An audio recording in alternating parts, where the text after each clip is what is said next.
내가 이 회사에 들어온 지 오늘로 딱 30년이 되는 날이다. 사무실은 평소처럼 돌아가고 있었다. 책상 앞에 앉자마자 아무 일도 없는 듯 일에 집중해야 했다. 누군가 축하해 주길 바랐던 건 아니지만 이렇게 아무 말도 아무 기척도 없는 건 조금 서운했다. 내가 지금까지 버틴 시간은 대체 뭘까 하는 생각이 불쑥 고개를 들었다. 요즘은 특히 예민해져 있었다. 부모님 병원비며 아이들 교육비, 전세 대출 이자까지. 하루에도 몇 번씩 오는 전화나 문자 알림에 심장이 철렁하고 머릿속은 언제나 돈 걱정으로 가득했다. 웃고 떠들 여유는커녕 무슨 연락이 와도 반사적으로 한숨부터 나왔다. 그 익숙한 알림음이 울렸을 때 난 또 속으로 욕부터 나올 뻔했다. 이젠 뭘 또 내라는 거야. 심호흡을 하고 천천히 문자를 열어봤다. 금일 개인회생 개시가 결정되었습니다. 축하드립니다. 잠시 시간과 소리가 멈춘 것 같았다. 숨을 내쉴 틈도 없이 버텨온 시간이 주마등처럼 스쳐갔다. 이제 어떻게 할 거야? 어떻게 할 거냐고. 나는 지금 왜 죽음을 당하고 있지? 대체 왜 어머님 아버님 생활비에 병원비에 도대체 생각이 있는 거야? 30년간 단 하루라도 나를 위해 쓴 시간이 있었을까? 전세 대출 연장이 불가능하다는 소식은 마지막 남은 희망마저 무너뜨렸다. 이미 대출이 한계치까지 차 있었고 최근 전세 대출까지 받았지만 은행에서는 더 이상 추가 대출을 해줄 수 없다는 통보를 보냈다. 그동안 버티며 살아왔지만 이제는 더 이상 버틸 힘이 없었다. 그리고 현실은 더 가혹했다. 기존 대출의 상환기한이 다가왔고 추가 대출이 거절되며 연체가 시작되었다. 은행에서는 원금 2천만 원을 갑자기 상환하라고 통보했다. 그러나 이미 가진 것이 없는 내게 그 돈을 마련할 방법이 없었다. 어른이 되어 현실에 던져진 내 모습은 초라했다. 부모님 앞에선 철이 없는 아들이 되었고 아내 앞에선 이젠 젊음도 기울어진 능력 없는 남편이었다. 아이들 앞에서는 부끄러운 아빠가 되었다. 파산이든 회생이든 뭐라도 해야 하지 않을까?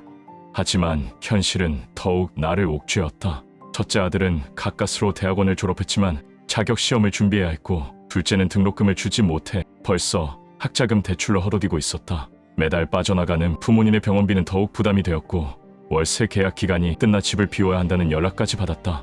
희망퇴직 또는 임금 피크제를 선택하라는 회사의 통보까지 받으며 더 이상 버틸 수 없는 지경에 이르렀다. 이제는 개인회생 외에는 답이 없었다. 하지만 다른 변호사 사무실들은 하나같이 부정적인 반응뿐이었다. 자녀분들도 다 성인이고 부양가족 인정받기 어렵습니다. 최근 대출이 많고 50% 이상이 회생 직전이라 기각될 가능성이 높아요. 한 3개월 정도 이자 내다가 다시 오시는 게 어떨까요? 어디에서도 명확한 해결책을 주지 않았다. 나는 다시 좌절했고 모든 것을 포기하고 싶었다. 그러던 어느 날 나는 우연히 유튜브에서 박시영 변호사님을 보게 되었다. 선한 인상에 홀린 듯 상담을 신청했다. 하지만 단순한 이미지 때문이 아니었다. 다른 변호사들은 힘들다고만 했지만 박 변호사님은 달랐다. 자녀 교육비, 부모님 병원비 때문에 채무가 증가한 점을 구체적으로 소명해야 합니다. 전세 대출을 받은 지 한 달 만에 개인회생을 진행한 것도 기각 사유가 될 수 있지만 그 사유를 명확하게 설명하면 인가받을 수 있습니다. 그는 단순히 어렵다라고 말하지 않았다. 해결할 방법을 제시했다. 나는 그의 조언에 따라 부모님의 수입재산 명세서, 급여 감소 관련 서류, 최근 대출이 많을 수밖에 없던 사유서를 상세히 준비하여 제출했다.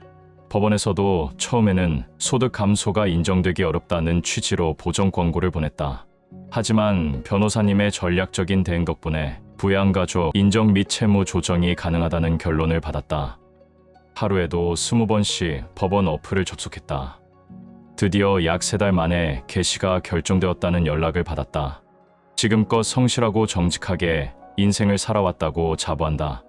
그러나 빚 때문에 나의 인생 30년을 부정당했고 잃어버렸다. 무엇을 위해 사는지 아니 살았는지 그 아무것도 없는 공허함에 미칠 것 같았다.